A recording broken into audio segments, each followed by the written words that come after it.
Saudara-saudara, saya pernah bercakap-cakap dengan seseorang yang sedang banyak masalah. Dan dalam percakapan tersebut, dia protes tentang kemahatauan Tuhan. Kurang lebih, kalau Tuhan itu maha tahu, kan Tuhan tahu kalau dia lagi susah. Dan kalau Tuhan tahu dia susah, kenapa Tuhan tidak kunjung menolong?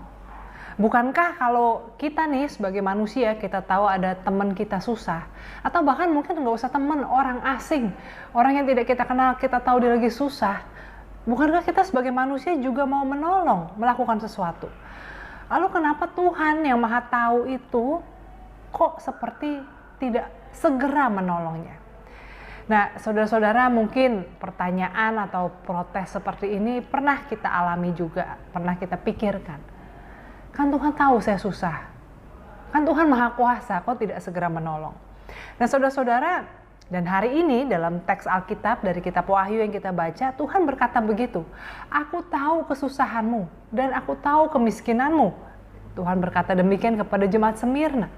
Tapi saudara-saudara, dalam pernyataan tersebut Tuhan kemudian tidak mengatakan oleh karena itu aku akan memberikan pertolongan, aku akan memberikan kamu kekayaan, kan karena mereka susah dan miskin gitu ya. Tapi bahkan dikatakan kalau engkau setia sampai mati, baru dikasih mahkota kehidupan.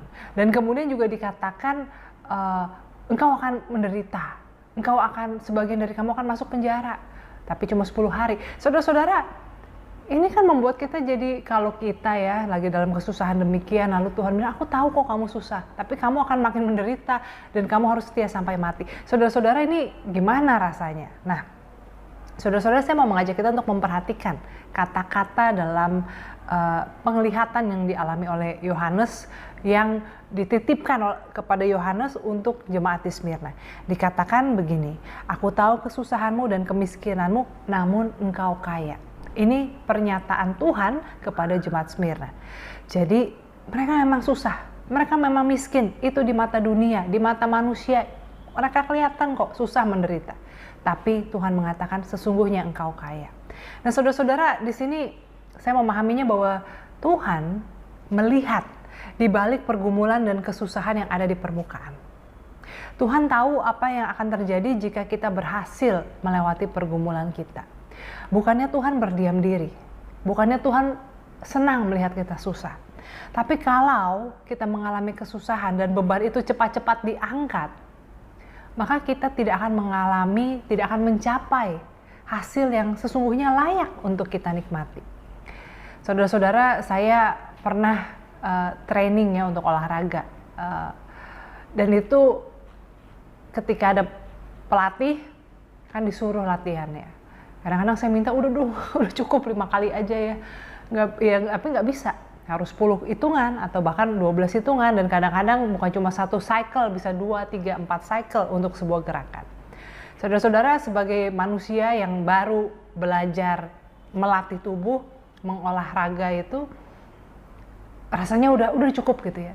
Tetapi pelatihnya tentu tahu bahwa kalau cuma segini nggak akan kena sasaran, nggak akan terbentuk otot atau kekuatan yang dibutuhkan oleh tubuh ini.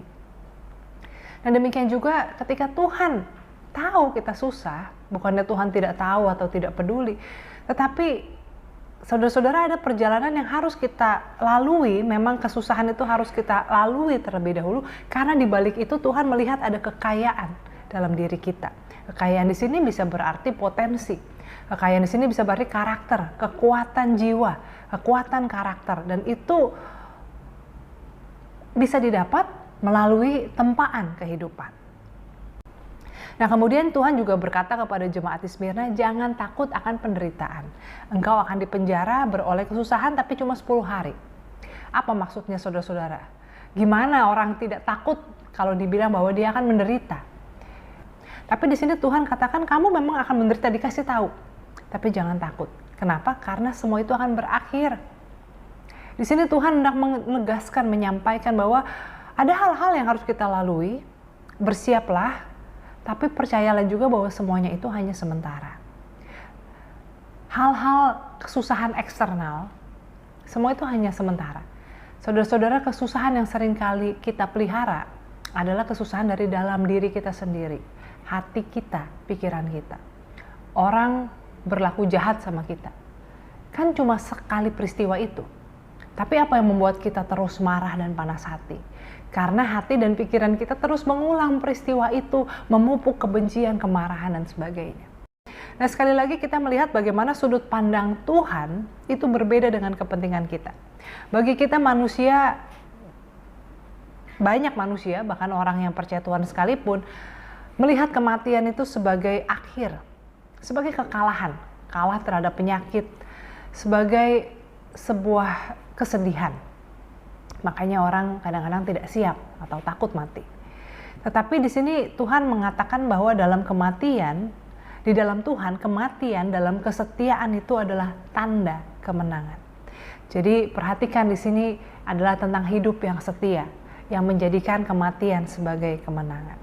Hidup yang setia mengikut Tuhan tidak selalu sesuai dengan gambaran yang kita pikir ideal. Tapi kalau kita mau menjalaninya dengan setia, dengan taat, percaya saudara-saudara bahwa Tuhan bukan saja tahu kesusahan kita, tapi Tuhan juga tahu kekayaan yang ada dalam diri kita, potensi-potensi kita, dan Tuhan tidak akan membiarkan itu semua menjadi sia-sia. Tuhan menjaga kita, Tuhan akan memampukan kita melampaui, tanda kutip lagi, 10 hari masa kesusahan itu. Artinya sekali lagi tidak ada kesusahan yang tidak akan berlalu, yang penting adalah bagaimana kita setia mengikut Tuhan, dan jangan membiarkan masalah-masalah eksternal menggerogoti apa yang ada di dalam diri kita. Biarlah kiranya kita semua bisa setia sampai mati, sehingga mahkota kehidupan itu menjadi bagian kita. Amin.